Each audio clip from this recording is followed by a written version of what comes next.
Here we are, episode 80 something. Back in action. Do you have a nicotine in? No, you're the bad influence. I just want this to be good. That has no effect on nicotine. Yes, does not. it does. It's like a superstition now. No, it's I know you, and I know you sans nicotine, and it's Sans? like without nicotine. What is that, French? Sans? It might be. You're just throwing French in here now?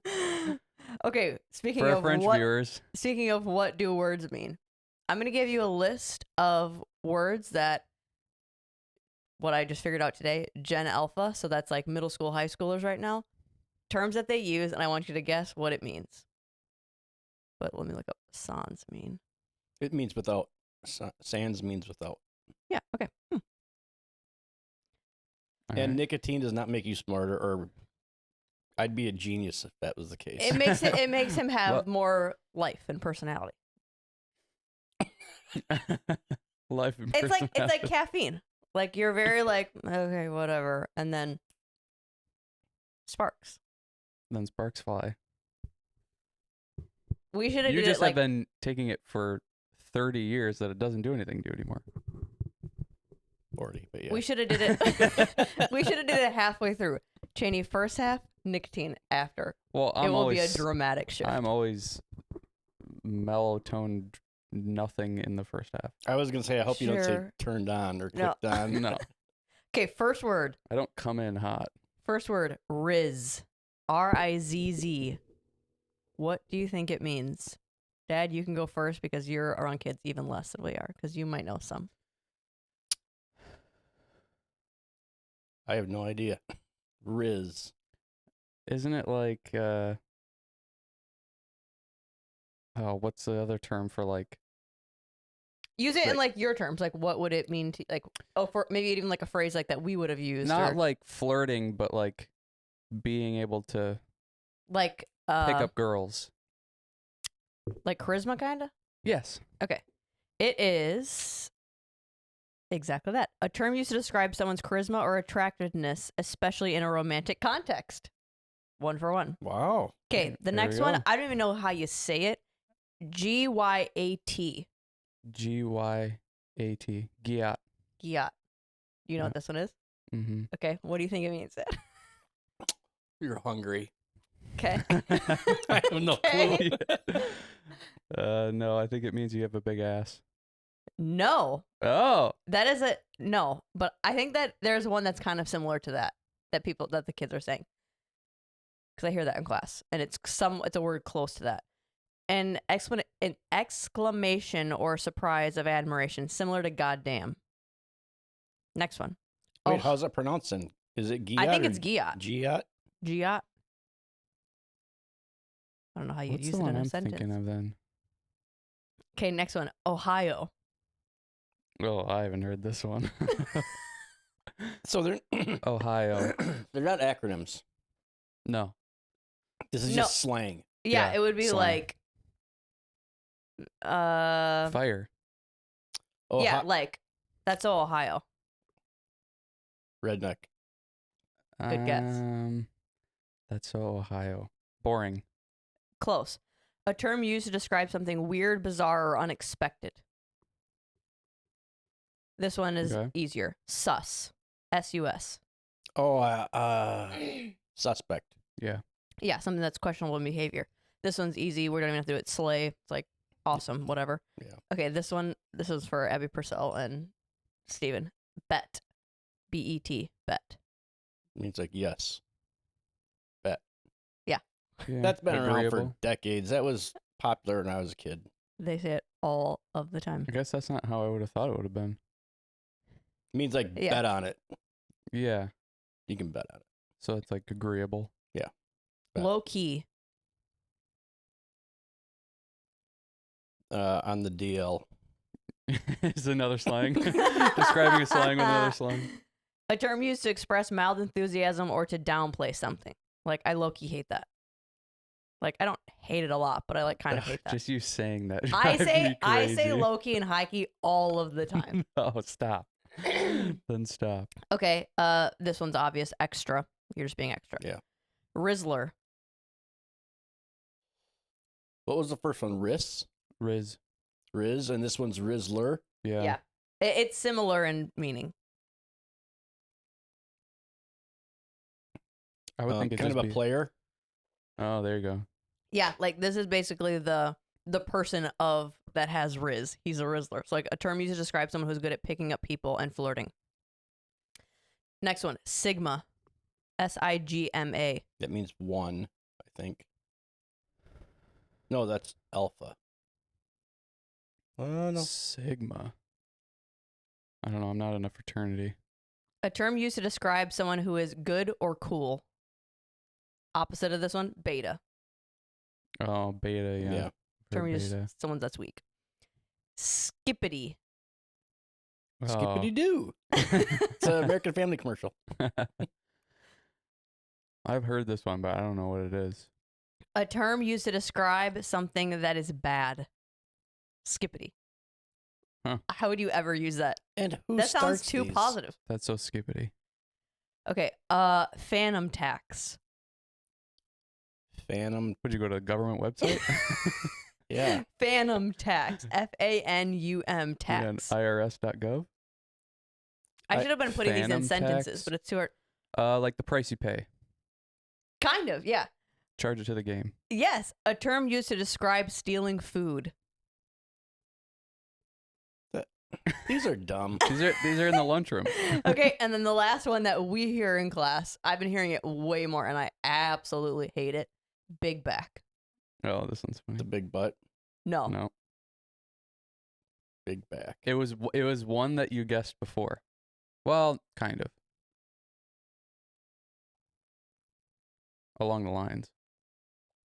When you said hungry. I have no idea. I still have no clue. It means you eat a lot. So Big someone's like, you're a back. big back. That means just you eat a lot. So Okay. stupid. I think those kids told me that Giat that's not what it was. Oh, I they're think using they it lied wrong. to me. They're using it wrong then. Or this is wrong. I don't know. And this is like middle school age kids do this? Middle school, high school. Do you remember the terminology we used? Things that we would say? Bro. But they still do that. Yeah, they still did that. They still Slay say bro. started to become around during that time. Yeah. Um, Fire was after us. yeah. That one needs to Go away. go away. You know what else needs to go away? Turns Is that into smoke. let's go. I Yeah. hate I hate that so much. LFG. Yeah. I hate that. Yeah, it's so dumb. It gives me, and I've complained about this on this podcast already a long time ago, but when I see, like, say we're watching a football game and I see them celebrate and they're doing silly stuff, but then they also say stuff like that, it reminds me of like when a nerdy person is like trying to fit in. It's like, oh, you're so out of your element. Like you think you're so cool, which is cringe. Another word, cringe. Yeah, there you Or- go. Like you're trying to be cool and it's coming off weird. Well, I think it's like the acting. Like they're trying to act a way that it's supposed to be. Yes. Yeah. That's where I don't like all this slang stuff. So it's like you're trying to like play a role and saying low key all the time. Like you're trying to like get, here's another one, trying to get clout. You're trying to get like, oh, that person's cool because they use these slang terms. Yeah. You want a few from my generation? Yeah. Tits. Tits. That's awesome. Yeah. That was something that we used to say in middle school. Calm your tits. Calm your tits. Yeah. When it was like, you're freaking out. Mm-hmm. Yep. Sometimes Or- like on my Facebook memories, it'll pop up with like posts, like not even just pictures, but I'll do posts. And then just to read the comments like from back in the day. And it's just a lot of like, calm your tits. Or like, Yeah. oh my This is God, cringe. We sounded so stupid.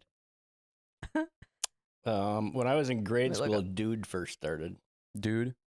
That was from Fast Times at Ridgemont High. Mm. Of the 80s. Have you seen that movie, The Big Lebowski? We watched it at some point, but I fell asleep. Oh, yeah. Because it's a long movie, isn't it? I don't know if it's long as much as it just It drags a little. These seem It's good, but it That's like one of those classic movies that it's kind of like Pulp Fiction, where you watch it 3-4 times and you pick up something you missed oh sure. each time. I feel like it's referenced so much. That It movie. is. It's kind of like a cult Cult classic. classic. Yeah. Yeah. These words seem these phrases seem too generic, but maybe it's because they've been filtered through like our movies and shows now that it seems like it's like making fun of it.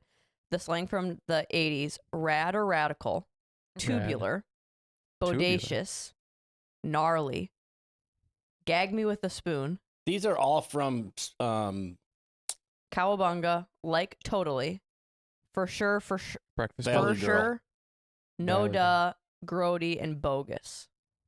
bogus. Yeah, it's so They just seem like commonplace now. yeah, like were people actually saying this in conversation? It was like this is just on. You know what I'm and trying to say? usually Like they're usually now. I feel like if you use those, it's like you're kind of like being funny and picking on that terminology. right to where the terminology now, I can't. It seems weird that they would use that 10 years from now in a show to make fun of the generation now. Yeah. But I also think slang goes faster now. Yeah. Well, I mean, I do it. Like in class, I'm like, "That's so fire." And they're like, what? It's like you're just picking on. See how dumb this sounds? Yeah. But then like this generation the generation that's using the slang now, they feel so cool using it. Well, yeah, you couldn't use sus. If you said sus, I'd be like, Stop. Yeah, "Go home." exactly. Go home. We should start using the slang around home No, because it would start to become in your vernacular. natural to me, and then I would be like That saying person. it for real and hating that I'm saying it. Yeah. You know, it's not what you say; it's how you say it too. Yeah. I mean, you could say something. Well, I go back to like say one word and just, dude. Mhm. Yeah. Like, what? Yeah. I don't think I could use any of the nowadays terms without Feeling like an idiot. or like trying to figure out how to say it, so then it like wouldn't come off natural. You're just using Yeah. them in the wrong context. every Yeah. time. Or that, yeah. They're like boomer. Yeah. You're Yeah, like, I that can- person is on fire. Like, They're I "What?" would never say big back in a casual conversation. And now when you, for some reason, will have to say big back, you'd be like, "Oh, I hope they don't think I'm." Meaning that. Yeah. That person has a big back, and you're like, "How do you know that?" Yeah. Like, no, literally, they have a ginormous back. Yeah, I like that. I This juice is zinging. I wanted to figure out a way. I have a whole bunch of notes about this because I looked it up. I wanted to try to figure out how to get more nutrients, and the only thing that I thought of was juicing stuff. So then I feel like looking up, or when you hear about juicing fruit, it's always like, is that good? Is that bad? There's this like vegetables nobody questions of like That is juice true. juice your vegetables. There's no negative health effects to that. Well, who's But- going to eat vegetable juice? Oh, a lot of people. Like they just juice celery, carrots. Oh, okay. You know what I mean? To where fruit, it's always like, you're taking the fiber out of it, and now it's too sugary, and this is gonna have you gain weight, and there's all these like negative connotations to it. So I looked up a bunch of studies about fruit juice to see, because like if that stuff's true, I don't want to be juicing a bunch of fruit if I'm trying to get extra Oh, calories right. and then I have a bunch of negative side effects. But all of these all of Especially these- because fruit is so liquid filled. Yeah. That like you like take an apple, you're gonna get a lot of juice out of that, but the fiber ratio, like to where I feel like vegetables, they're not as liquid dense to where you're not really. I don't know. I mean, especially if you actually go and juice them, Right. you can notice the difference of like I juice an A lemon or orange, yeah. versus a carrot. The amount of liquid that comes out is totally different. Yeah. What do you Before you get into your research, Yeah. let me give you what my belief is as far as like what you found. Yeah. Because I think, like we said a couple times ago, you can find whatever opinion you want to find. Yep. Either way. I think they're your going to say, hypothesis, your guess? yeah, I think they're going to say Well, here's my feeling is taking the juice and not eating the fruit or vegetable is like taking the egg yolk out and just eating the whites. I'm probably going to be proved wrong, but that seems to be on the same playing field here is what we're talking about. Yeah. Oh, interesting. Well, and I think in a lot of ways it is because You're not eating it in its whole form then. you're not eating in its whole form, but I think it's more you're not getting the full nutritional benefit from that you could. And I think that's where this ties in. I think it's a good conversation for the entirety of your diet and eating and what everything else looks like. Because for me, I'm already eating a ton of fruits and vegetables. So now I'm looking to add a little bit more nutritional value. It's going to be hard to eat. I'm already eating over 3,000 calories a day. If I try to eat more fruit, it's just like I can't eat that much. It starts to get ridiculous. What am I going to eat? 4,000 calories a day? And that's all I'm doing all day long is eating. So I wanted to get like, how can I get a power pack punch of nutrients, but it not add to not be a difficult caloric intake where I have to add another meal into the day. You can drink instead of chewing it. Right. Yeah. The egg white to egg yolk thing, like just doing the egg white seems silly because you're already eating it. So Right. why not just eat the yolk as well and get all that nutritional benefit from it?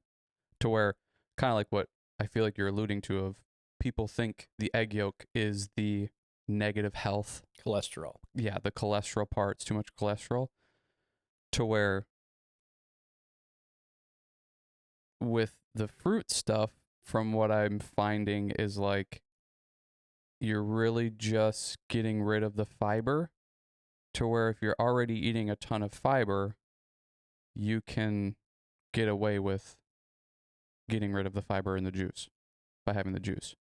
But like the egg yolk part of it, if you're getting rid of the egg yolk, where are you getting those nutrients in the rest of your diet?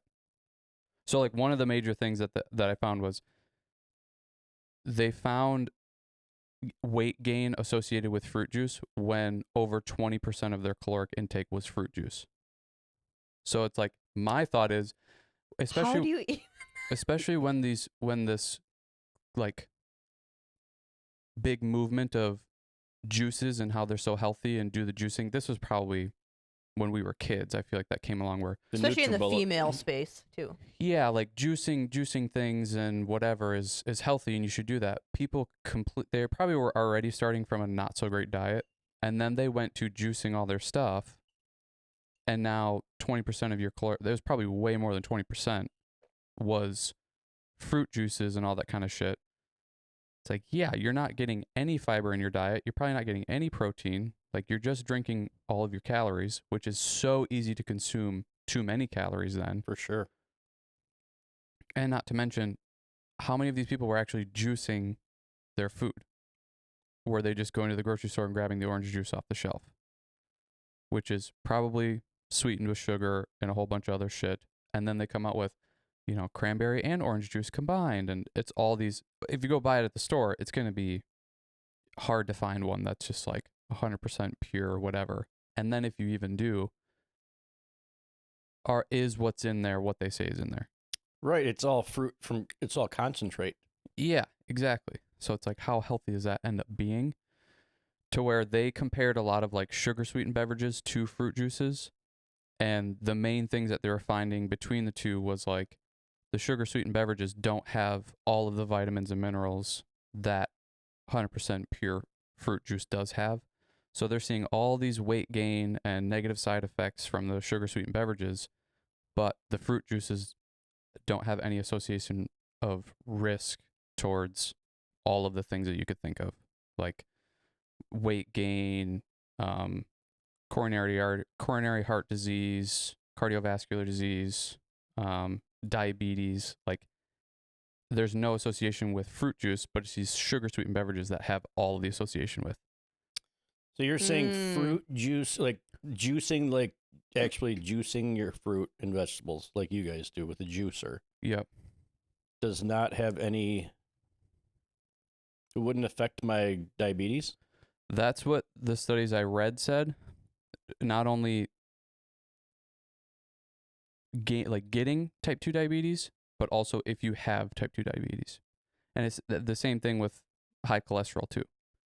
And part of it is because of the glycemic load of fruit juice, like actual fruit juice. I think that's where we have to make the clear distinction, is like not the shit you buy at the store that's sugar sweetened, whatever. It's like at home with a juicer juicing actual fruits. They have a relatively low glycemic load in the healthy range from what is talked about. It's 0 to 100 is the load, and their healthy range, I think, was between like 39 and 55, and fruit juices tend to fall in between 40 and 50. But sugar sweetened beverages fall in the 60, 70 range category. Easily. Well, and I So- wonder if a part of that too is even just to understand the like the serving sizes, because what you That make too. at home versus what you're gonna get in the store. If you go and get an even like a health brand fruit juice of like they have those like the Bolt House brand. I used to love those, but it would have a mix of fruit and vegetables in there.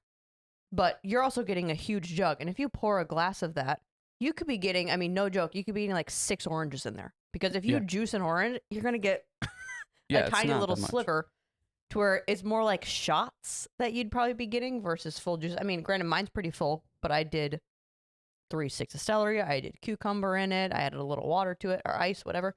But Well, you did get it put from a any- jug. You're not gonna like, well, let me do a little especially shot glass of the juice. what's probably on that label too is the serving size is 1 cup or 8 ounces. yeah. whatever Right.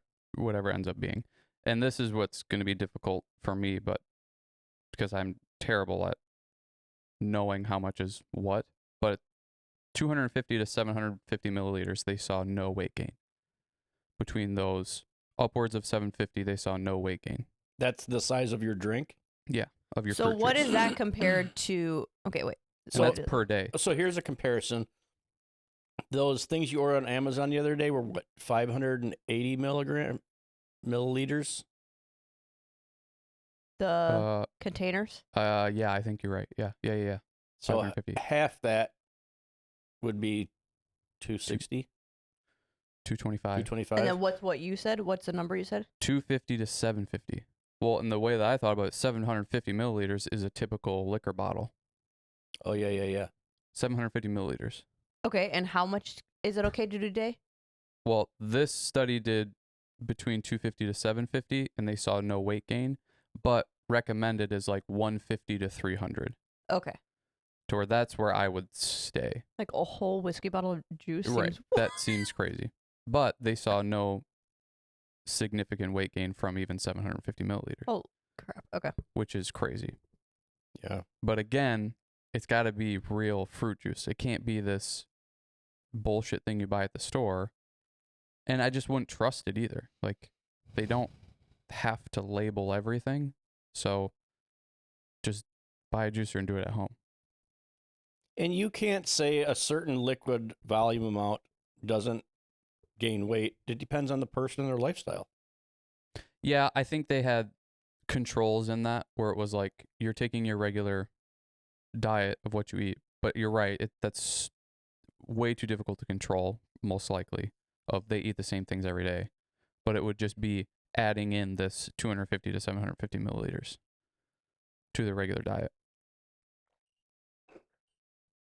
So what did they say about the diabetes thing?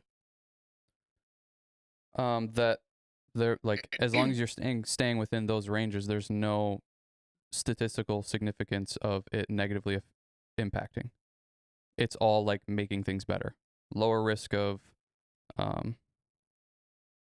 so like here I have had no significant impact on fasting blood glucose and insulin resistance. And this was tested in overweight participants that had raised cholesterol or type 2 diabetes. 150 milliliters daily was associated with reduced risk of. Were they on medication? Because that would affect it. I did not see that. I didn't see that.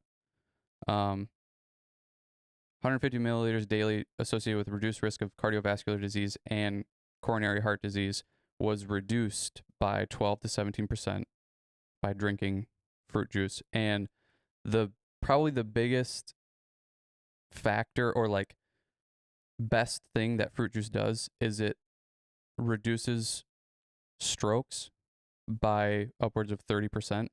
That's better than eating whole fruits and vegetables, Why? which is weird because you would think keeping the whole food, getting the fiber, all the nutrients Yeah. would be the best case scenario, but doing fruit juice was the best at reducing strokes. I wonder if Just it's fruit juice. because of the lack of fiber. Like Well, it just digests differently. There's not potentially? enough studies around it, but people tend to claim that the fruit juice is more bioavailable, so you're getting more of the nutrients. There isn't enough data to show that that's for sure. That's more of like a hypothesis, I think, because you're stripping away the fiber and all Well, that stuff, and and it's easily digestible, more bioavailable. You're getting the nutrients. nowadays streamlined. with our guts, that wouldn't surprise me. Like that's why I like juicing, or I like doing a lot of the ones that we do, is because I would get bloating like crazy if I ate that stuff on its own. Like I don't know Sure. if I could eat 3 sticks of celery right now. I don't know if I could eat a half a cucumber. Some of the like a clove of garlic. That's what I have in mind.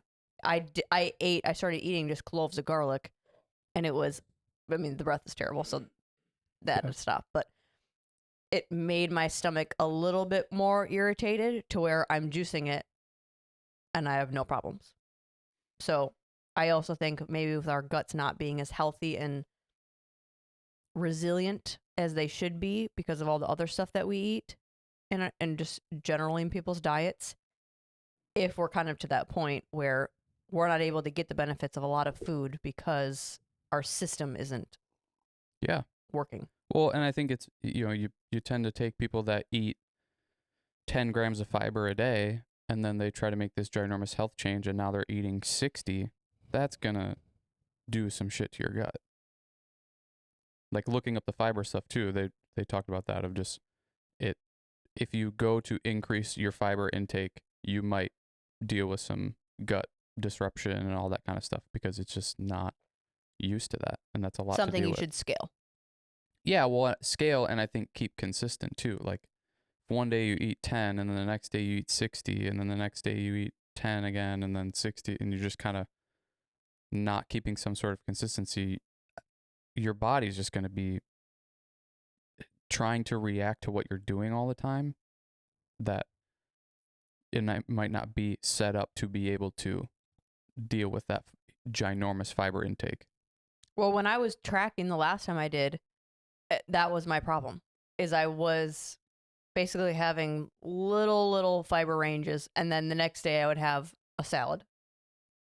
And I'm like, my stomach is going crazy. Yeah. Like, well, yeah, you just went from, 40 grams of fiber to 125. Yeah. And then going, yeah. Yeah, everything should be fine. It's just like so many of these things. Lowers blood pressure, lowering cardiovascular disease, coronary heart disease, strokes, like all of those, basically all of the things that you want to avoid. It's just the risk factor. It's just lowering your risk factor. Again, if you're staying 150 to 300 milliliters a day. But I think that what part of the problem is people don't eat enough fiber to begin with. Yeah, you're talking Oh. above and beyond. Sure. Yeah. That then they go, oh, fruit juices are good for you, and they do all this stuff. Now I'm going to start implementing that. And that can be fine, but you need to be eating more fiber most likely. Like that's one of those things that just the US population generally does not meet fiber requirements, which is between like 25 grams to 35. It depends on, they say it depends on women, male, and age, but I don't know. And how again, much who that. comes up with these requirements? Well, right. And I think it's like the BMI thing. This is a very general thing to go off of. It's not like, oh, I'm a woman who is under 50, so I only need 25 grams, so I'll just do that. It's also It's like pay attention to the symptoms of your body. right. Yeah. And like you were saying, the individual person too. It's like you maybe need more or less. It's like when I tracked just the other day, I was at like 70 grams of fiber. And that seems That seems like your sweet spot. that sweet spot. I mean, it's like that's normal for me now, and I feel like my digestion is much better than what it was before when I was only going to the bathroom once every 3 days or something like that, and just constant like gut irritation, bloating, all that kind of stuff. So it's like if you have that, it could be too much fiber or it could be too little. For me, it was too little, so increasing that ended up helped regulate everything else. But I think that's where all these studies continue to bring up the fact of like you should also be having a well-balanced diet that is high in fiber, especially if you're going to be doing the juices, because you're not getting the fiber from it now. Yeah. So then let me bring this up. The carnivore diet, Yeah. you're literally getting minimal amounts of fiber. Well, I think the public perception of the carnivore diet, and especially all the people that are saying that it's super healthy and super great and wonderful, it's probably because they feel better because it's an elimination diet. They've eliminated all of the shit that they've been eating or the things that have been disrupting their gut, and now they feel great. But And they probably are actually hitting the protein markers. right. But what are your 1 year, 2 year, 3 year results from this? Or what is it doing to the biomarkers or, risk of cardiovascular disease, coronary heart disease, all that kind of stuff?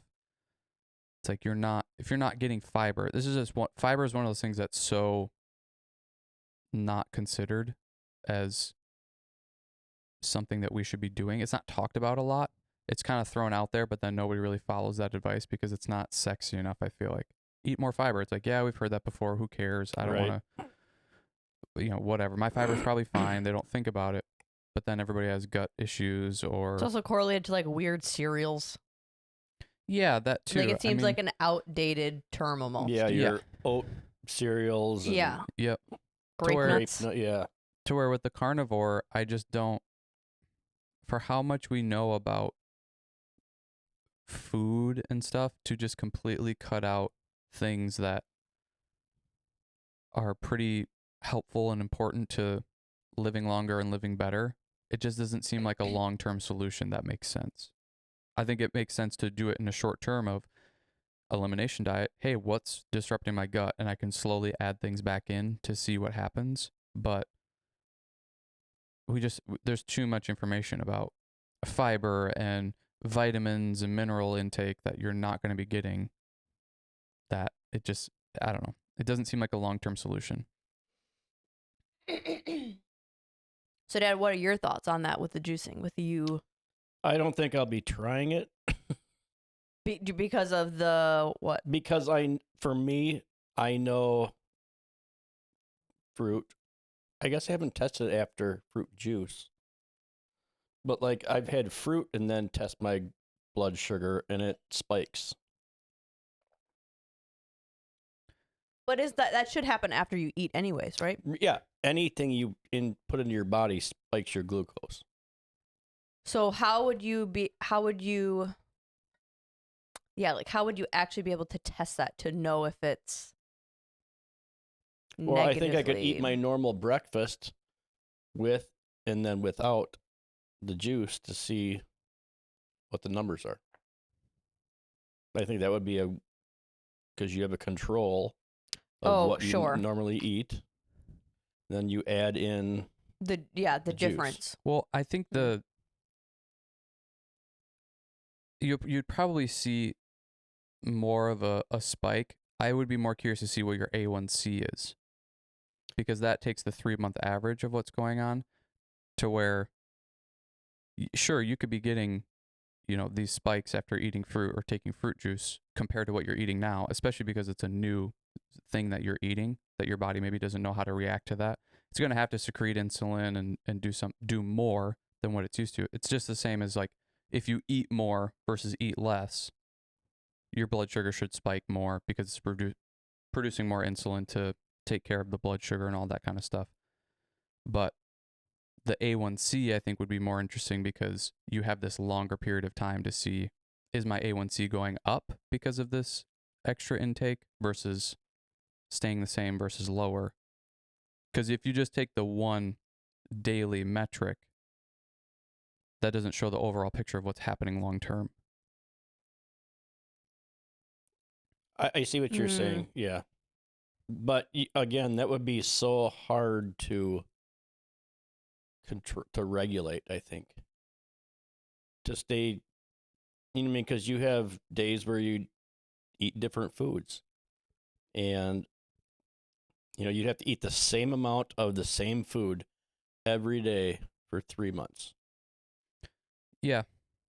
Yeah. Or relatively close, because even think about like over the holidays where it's like tend to be falling off a little bit. I wonder if your A1C is different from that section of time versus like in the summer where there's maybe not a lot going on. See, for me, it's the opposite. My A1C goes up in the summertime because I'm eating more grilled food, bratwursts, Oh, and, fattier meat type things. Yeah. Where Yeah. I can go to Thanksgiving and Christmas and stay locked in. Well, if I bring my own food. sure. Yeah. I mean, Yeah, maybe that you're I more can't eat a strict then. spiraled ham at grandma's house because I know there's brown sugar and, Right. all over it. Yeah. One of the other things they talked about with like the fruit juice stuff, which is going to be the same with fruit too, but not only the glycemic load of it, but then the polyphenols in it, which is just some plant compound. They say that is helping regulate the blood sugar more than like compared to sugar sweetened beverages, because they don't have polyphenols in it. So that's where you're seeing this, like they had a graph too of just this, the more you drink, it just continues to go up and up and up as far as your ability to process the blood sugar, to where the polyphenols in the fruit is what's helping keep that glycemic load down. Because just it's a plant compound that's, whether it's designed to help that or that's just one of its jobs to do. It's like the antioxidants in fruits and vegetables too. So do you think it's because the other ingredients that they're adding in, the sugars that they're adding in, or do you think it's kind of like how the milk is, where they have to, like if you see juice that you juice at home, it'll start to separate. Yeah. To where at the store it doesn't. So the same thing with milk, where they have to add these other particles in there. They put so that vitamin D back into it. the enzymes break apart and they are no longer the same type of compound and function. Is that the same thing with the fruit juices, where they have to add in these preservatives so that it stays looking a certain way? So now the benefits of the juice don't come through in your body because they're already like ripped apart pretty much. Their hypothesis is it's actually the lack of vitamins, minerals, antioxidants, and stuff in the sugar sweetened beverages. Yeah, but is it because they've been broken pretty much through the processing of the juicing? I don't think it's because they're broken. I think it's because they just don't have them to begin with. But what are they putting in there to make it that juice? Like, wouldn't the original fruits that they're juicing into there still have the vitamins? Or are they saying it's not even real fruit? They're not. That's not real juice that you're getting off the nature made or whatever the Mott's apple juice Yeah. or whatever. Especially, I mean, look at that. Like, look at the apple juice at the grocery store compared to what you juice in real life. Like, it's not even close to the same looking thing. Yeah. Yeah, the What- closest is like when you go to an apple orchard and you get apple cider. even that is warmed up and But like that consistency and the thickness or the opacity of it, the lack of, that's more what it would look like. What their hypothesis is it's because the fruits still have all of the vitamins and minerals and polyphenols, antioxidants, and stuff in it that are working to basically help you digest this food and give you nutrients, to where the sugar sweetened beverages don't have those. It's like a dead food that you're putting into your body. So it's just calories and just sugar. And that's what I'm asking. Is it because, are they dead food because of how they are processing it? Or is it because of the other things that they are adding into it afterwards that's killing it off? probably both. Yeah, probably You know what both. I'm saying? Like, Yeah, I mean, it's like is it the especially process depending or on the ingredients? depending on the brand, like you said, it might not even be real apple juice or real juice to begin with. And then they're adding, whatever chemical experiment into this thing. And it might be, there's some in here, but it's like you see 50% juice, and then it's like, well, what's the rest of it then? it's only 50% And some juice. of them are 10% juice. Yeah. Like the frozen ones you can buy, like frozen orange juice Oh yeah. that you just mix in water and stir it up. Those Yeah. are like 10%, I think. To where it's like, what is 90% of this then? It's not juice. So Yeah. Okay. Yeah. I thought the stroke thing was That's crazy. crazy. That it's better at reducing strokes than whole fruits and vegetables. The vegetables Because when one do you really ever was crazy. hear that? Yeah. That no. like not having the whole food be Yeah. the better Well, option. and it's like that's one marker. So it's like you're getting well, yeah. one out of the how many things that it's helping deal with. But even with like fruits and vegetables, or maybe it was just fruits, the lowering the risk of like all the other ones was relatively the same.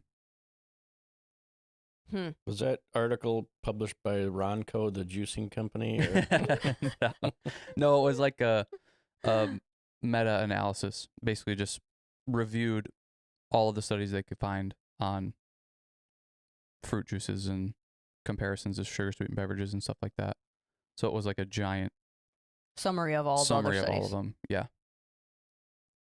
Could you imagine how many calories you could get by doing that? I Well, wonder how and- many. Well, I wonder how many calories in an apple, or I think the only other thing I haven't mentioned in here is for people that are drinking sugar-sweetened beverages, they had a study that swapping 75 to 100% of your sugar-sweetened beverages to fruit juices, strictly fruit juices, lowered hazard ratio for type 2 diabetes and coronary heart disease. So if you're drinking a lot of sugar-sweetened beverages, it is advantageous to go to fruit juice Oh, for sure. to reduce the risk of basically all of the things that we're trying to avoid. there's 95 calories in an apple. Wow. So I feel fine with doing fruit juices. 25 grams of carbs too. I just thought the stigma around that is always funny. But it's like you have the diehard juicing people that think there's no negative side effects to it at all. And then you have the people that it's like fruit juices is just streamlining sugar into your blood system and avoid it at all costs. And it's like, oh, the answer is somewhere in the middle, like it always is. As long as you're eating plenty of fiber, a well-balanced diet, all that good stuff, fruit juices don't seem to negatively impact you. They help you, really, by reducing risk of all these different types of They could just death make and it stuff. easier to make.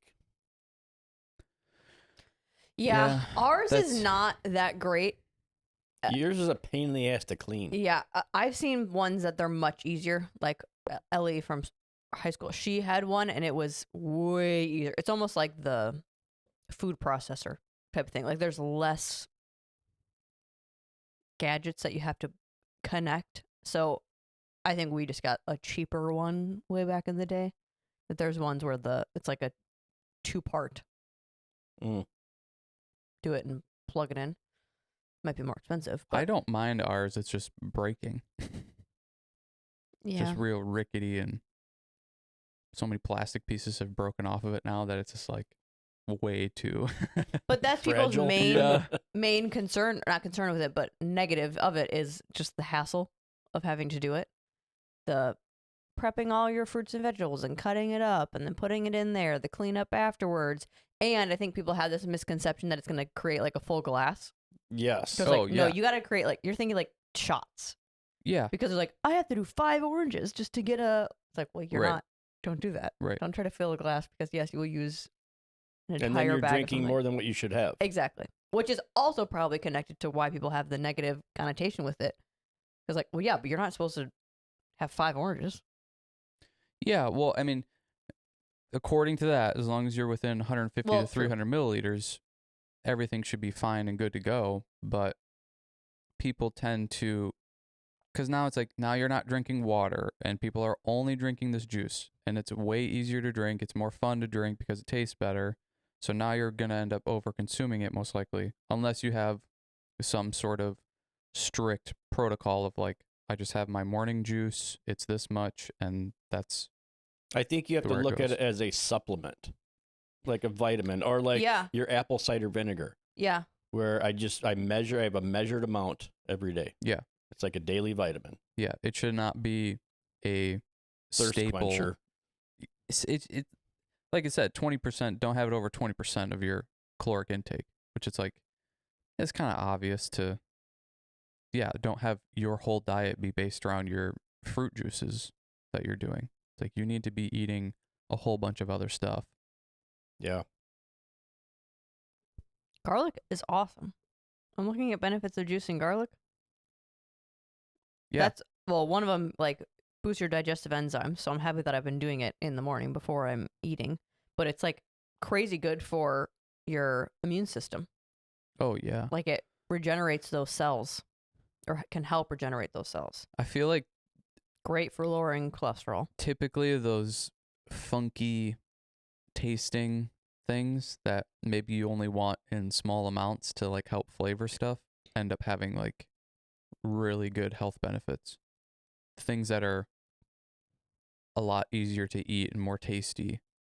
Not that they're less or not that they're bad, but it's like garlic is not used a lot, ginger's not used a lot, turmeric, like all these things that are just a little bit funkier in taste. Onions, people just avoid them because they taste bad. But then you look them up and it's like, oh, they're actually really good for you. It's like, yeah. Well, when I first researched the garlic, yeah, like another one, may reduce or prevent Alzheimer's disease and dementia because of its oxidative damage to free radicals. Like looking up for cultures that use a lot of garlic, ginger, onions, like the Asian and Middle Eastern, like cultures with their food, a lot of them will use them as like the Chinese medicine approach. Like a lot of their tinctures and their supplements that they maybe take, but then it's also in their foods. It's from like way, way back of they started using these ingredients because of the medicinal benefits. Yeah. To it. I believe it. Well, and it's clear we tend to go towards the things that taste better, so then those just become more natural in everybody's diet, and then these types of things are forgotten about because they don't taste as good. And I bet it's like all the healthy things we're eating now, they play their role and play their part and give you this and that, and then it's like garlic and ginger and that stuff is probably the same. It just gives you different things, but we just don't use them because it's I think as Americans, to, we're like confused with what to do with it. well, and even that, it's like put garlic in your meal. That's so much more work of like having to peel the garlic and chop it up and all that kind of stuff, and it's like sticks to your fingers and all that. It's like the bad breath. yeah, yeah. That's the why I like the juicing inconvenience. too, because like how else am I gonna fit ginger into my meals that much? Yeah.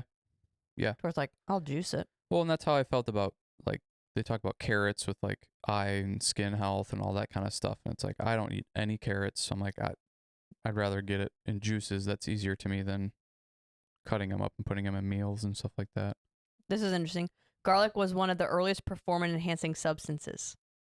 In ancient civilization, they used garlic to reduce fatigue and improve work capacity in Olympic athletes in ancient Greece. Interesting. So I will continue to be putting garlic in my juice. Continue to have Bad breath. I will continue questionable to do breath. Yep. So I heard something the other day is that somebody said they were on a ketovore diet. Keto. So now we're mixing. Yeah. We're doing combo deals? Yeah. And I just Googled it and it said a hybrid eating plan that combines the principles of the ketogenic diet, which is high fat, low carb, with the carnivore diet's focus on primarily consuming animal products. Essentially allowing for a mostly meat-based diet while still incorporating small amounts of low-carb vegetables and other keto-friendly foods. We just need a term for everything. Somebody like how many So you eat people meat and eat that vegetables. way, but we need a term for it. Ketovore. Well, it's like I try to describe to people quickly what my diet is. Yeah. There is none. Ketovore. But I don't do keto. Well, yeah, I guess you should say that. But keto focuses on net carbs. Net carbs. So like you subtract the fiber from your carbs. And Yeah. It's like, Your body isn't subtracting the fiber from your carbs. Yeah. Your body's not doing How that. are you? Yeah, it's like keto. There's keto everything now. That's like the key word. You're right. It basically just means low carb. Yeah. Is what keto, I think, is. Low carb and high fat. Well, and even that, I don't even know if it's considered high fat anymore. Or if it's just like about low carb. Like Yeah, the way keto, people when eat. it first came out, or even like in, what was that one bodybuilder? That was keto? Yes. I don't remember. You read his book, I think. He was, I almost positive he was the one that was known for the vacuum pose originally. Oh, he wasn't keto, but Frank Zane.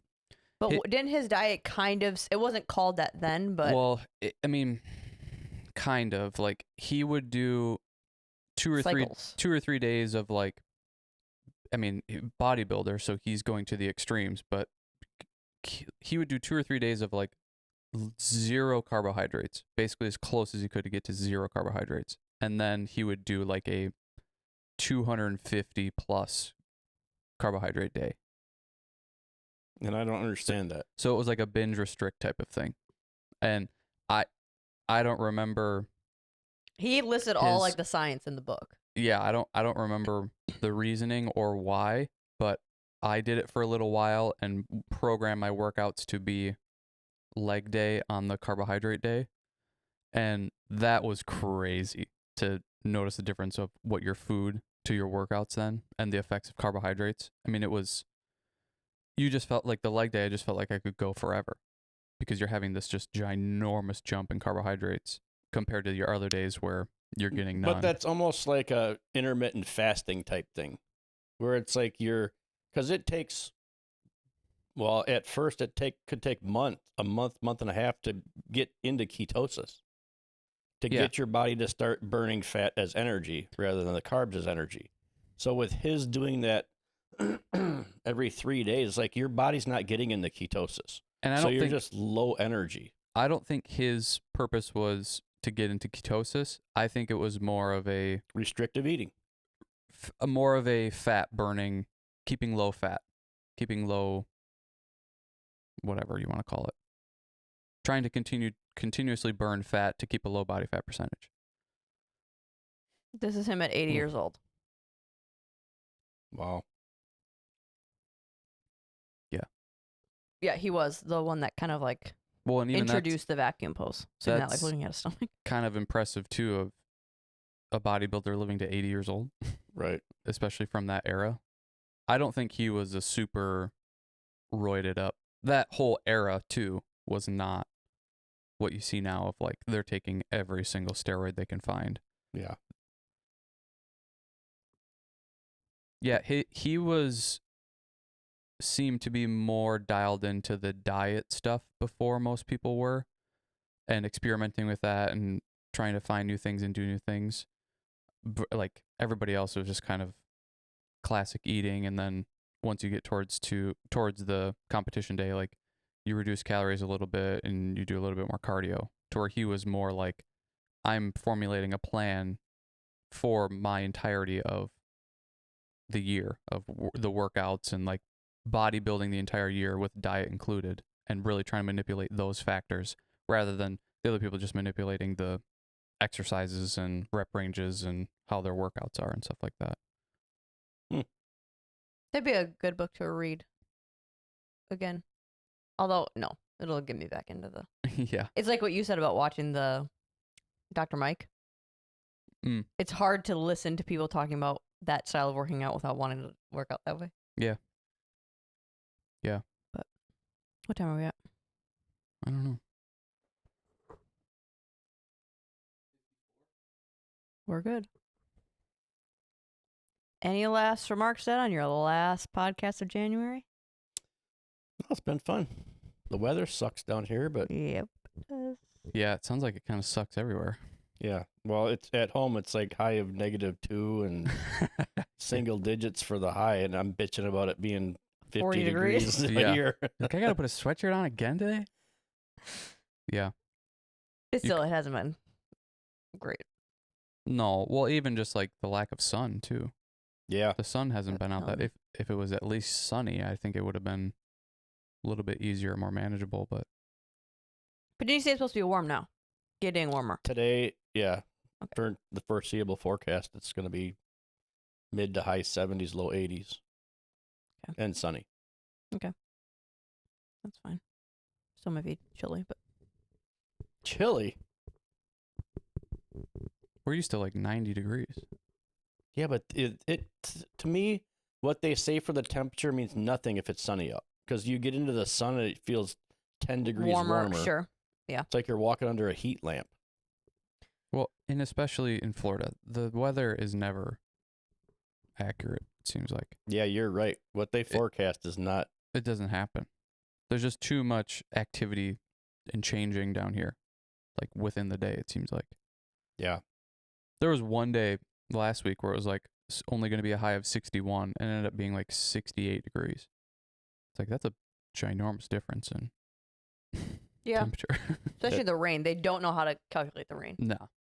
I don't think it's possible. Yeah.